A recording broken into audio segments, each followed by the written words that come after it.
ऊष्मीय प्रसार part 1 class 10 के लिए ये वीडियो बनाया गया है। इस वीडियो में हम लोग ऊष्मीय प्रसार के बारे में पढ़ेंगे और विशेषकर ठोस के प्रसार के बारे में पढ़ेंगे। पहले जान लेते हैं कि ऊष्मीय प्रसार क्या होता है। साधारणतः लगभग सभी पदार्थों का आकार तापमान बढ़ाने से बढ़ता है, मतलब गर्म करने से वस्तुएं फैलती हैं। इसे ऊष्मीय प्रसार कहते हैं। ऊष्मीय प्रसार तीनों तरह के पदार्थों में, ठोस में, द्रव में और गैस में देखा जाता है। सबसे पहले हम लोग ठोस के प्रसार के बारे में पढ़ेंगे। तो ठोस के प्रसार के कुछ उदाहरण हम लोग पहले देख लेते हैं। सबने देखा होगा, रेल की पटरियों के बीच में अंतर रखा जाता है ताकि गर्मी पर वो फैल सकें और सर्दी के टाइम पे सिकुड़ सकें। एक और चीज़ जो है इम्पॉर्टेंट, वो ये है कि उनको जोड़ने के लिए जो फिश प्लेट्स हैं उसके बीच के अंदर जो छेद हैं वो छेद गोल नहीं अंडाकार होते हैं ताकि फैलने और सिकुड़ने में आसानी रहे। उसके बाद किसी टाइट नट बोल्ट को अगर खोलना हो तो एक बर्नर से हम लोग बहुत तीव्र रूप से गर्म कर सकते हैं बोल्ट को, तो ऊपर वो आराम से गर्म होकर फैल जाएगा और उसे किसी ऐसे वस्तु के सहारे जिसको उससे पकड़ा जाए, जैसे एक प्लास, इससे उसको पकड़ के खोल के आसानी से खोला जा सकता है।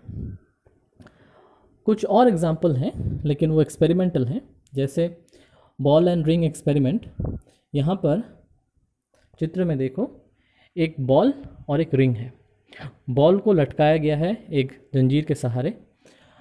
अब इस रिंग के अंदर से आसानी से पास हो सकता है बॉल साधारण तापमान के, लेकिन जब बॉल को अलग से अगर आप गर्म करोगे तो वो फैल जाएगा और फैल के अब रिंग के अंदर से पास नहीं हो पाएगा। ठीक उसी तरह से एक दूसरा एक्सपेरिमेंट है। एक्सपेरिमेंट से ज़्यादा ये एप्लीकेशन वाला भी है क्योंकि बहुत जगह यूज़ में आता है। क्या है ये? बाइमेटेलिक स्ट्रिप या द्विधात्विक पत्र। द्विधात्विक पत्र एक दो अलग अलग धातुओं को जोड़ के बनाया जाता है और ज़्यादातर एक साथ इनको रिवेट कर दिया जाता है ताकि वो एक दूसरे से अलग ना हो सकें। अब अगर इनको गर्म किया जाए तो दोनों समान रूप से फैलेंगे नहीं। मान लेते हैं कि लोहा और तांबा को साथ में रखा गया है तो तांबा ज़्यादा फैलेगा, तो जो ज़्यादा फैलेगा वो नीचे की तरफ और जो कम फैलेगा वो ऊपर की तरफ इस चित्र में दिखाया जा रहा है। देखो इस चित्र में।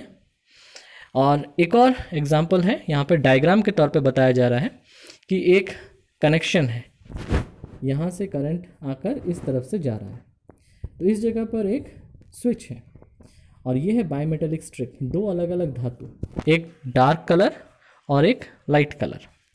जो लाइट कलर का है वो कम फैलता है गर्म पर और जो डार्क कलर का है वो गर्माहट की वजह से ज़्यादा फैलता है।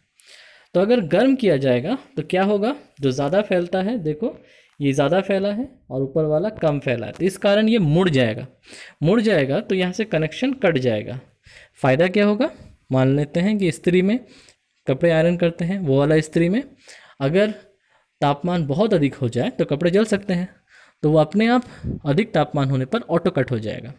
इसी तरह से हम लोग फ्रिज में भी इस्तेमाल कर सकते हैं कि बहुत ज़्यादा ठंडा हो तो वो मुड़ जाएगा बाइमेटेलिक स्ट्रिप और कनेक्शन कट जाएगा, फिर फ्रिज ऑफ हो जाएगा, फिर कुछ समय बाद जब फिर नॉर्मल सीधा हो जाएगा तो फिर से चलने लगेगा।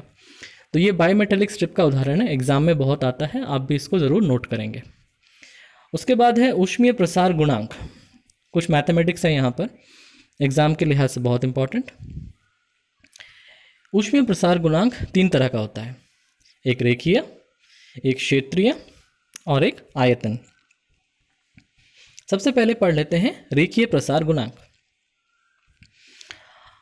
रेखीय प्रसार गुणांक का मतलब ये है कि अगर हम लोग इकाई लंबाई का पदार्थ लेंगे, मतलब 1 मीटर लंबा एक पदार्थ लिया और उसका तापमान 1 डिग्री बढ़ाया, तो फिर उसकी लंबाई बढ़ेगी। जितनी बढ़ेगी उसे हम लोग कहेंगे रेखीय प्रसार गुणांक। देखो, L1 लंबाई का एक रॉड है, इसका तापमान है T1 डिग्री सेल्सियस। गर्म करेंगे तो ये फैल के L2 लंबाई का हो जाएगा और तापमान तब होगा T2 डिग्री सेल्सियस। जाहिर है T2 ज़्यादा है T1 से। तो अल्फ़ा की परिभाषा, अल्फ़ा का मतलब रेखीय प्रसार गुणांक, उसकी परिभाषा हुई L2 minus L1 divided by L1 into T2 minus T1।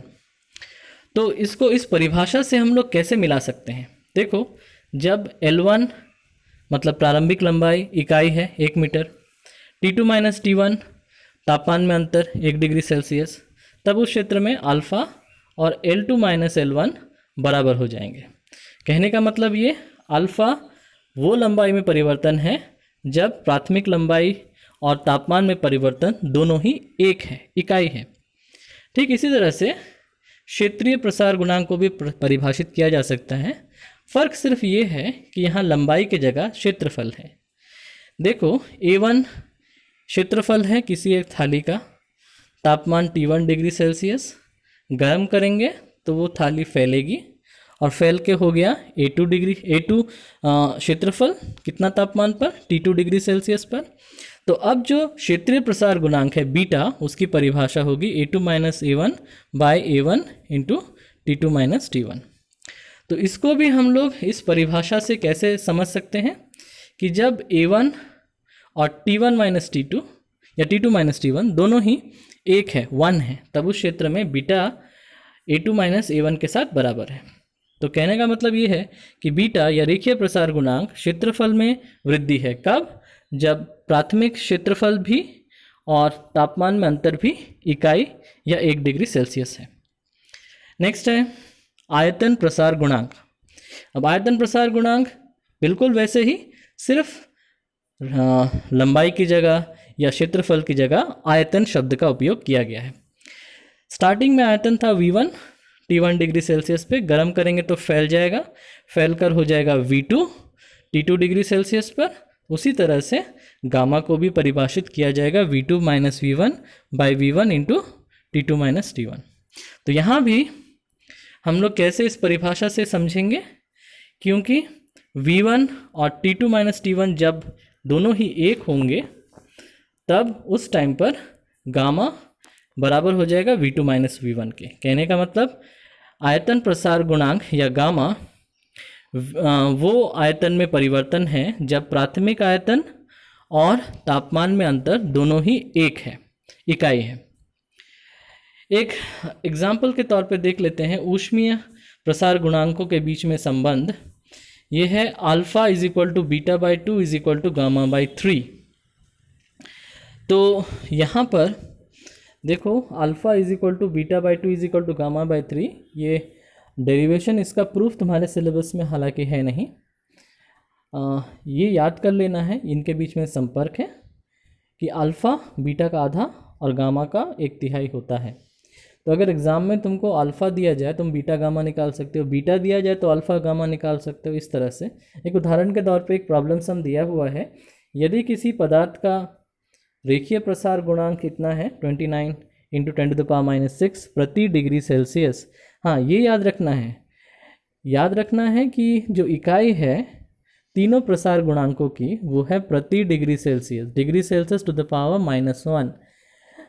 तो यहाँ पर तुमको बोल दिया है कि अल्फ़ा है रेखीय प्रसार गुणांक, तो निकालना है आयतन प्रसार गुणांक या क्षेत्रीय प्रसार गुणांक।